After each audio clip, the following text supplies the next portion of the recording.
আমাদের শরীরে নানা কারণে নীরব ঘাতক বাসা বাঁধছে, যাকে আমরা প্রতিদিনই নিজের হাতে খাইয়ে দাইয়ে বড় করে তুলছি।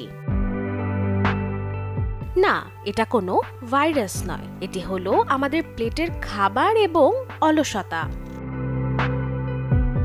কথা বলছি অতিরিক্ত ওজন বা স্থূলতা নিয়ে, যা বাহিরে থেকে খুব একটা বোঝা না গেলেও ভেতরে ভেতরে শরীরকে বানিয়ে দিচ্ছে রোগের হাইওয়ে। ওজন যদি সীমা পেরিয়ে যায়, তবে সেটা শুধু সৌন্দর্য বা আত্মবিশ্বাসের সমস্যা নয়, বরং এটা একটা স্লো বোমার মতো, যা ভেতর থেকে শরীরকে ধ্বংস করতে থাকে নীরবে ও নিঃশব্দে। বিশেষজ্ঞদের মতে অতিরিক্ত ওজন বা স্থূলতা ডেকে আনে অন্তত 13 ধরনের রোগ, যেমন ডায়াবেটিস, হার্ট অ্যাটাক, উচ্চ রক্তচাপ, স্ট্রোক, লিভার ডিজিজ, হাঁটু ব্যথা, এমনকি ক্যান্সারও। তবে কেবল খাওয়া নয়, অপর্যাপ্ত ঘুম, মানসিক চাপ আর ব্যায়ামের অভাবও এই সমস্যাকে বাড়িয়ে তোলে।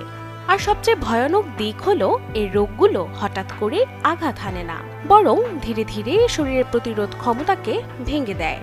শিশু থেকে বৃদ্ধ কেউই রেহাই পাচ্ছে না এই রোগ থেকে। তাই এখনই সময় সচেতন হওয়ার।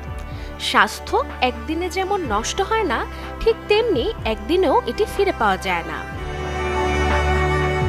তাই বাড়ির ছাদ কিংবা বাগানে করতে পারেন একটু হাঁটাহাঁটি, কমিয়ে দিতে পারেন খাওয়ার পরিমাণ, সেই সাথে পান করতে পারেন পর্যাপ্ত পানি ও সবুজ শাকসবজি। আর একটু বেশি সচেতনতাই হতে পারে আপনার রক্ষা কবচ। Desk report, channel 24। নগদ পেমেন্টে 500 টাকা পর্যন্ত ক্যাশব্যাক আর লেনদেনে প্রতিদিন ডিপ ফ্রিজ এবং ঘন্টায় ঘন্টায় এসি, টিভি সহ দারুণ সব গিফট।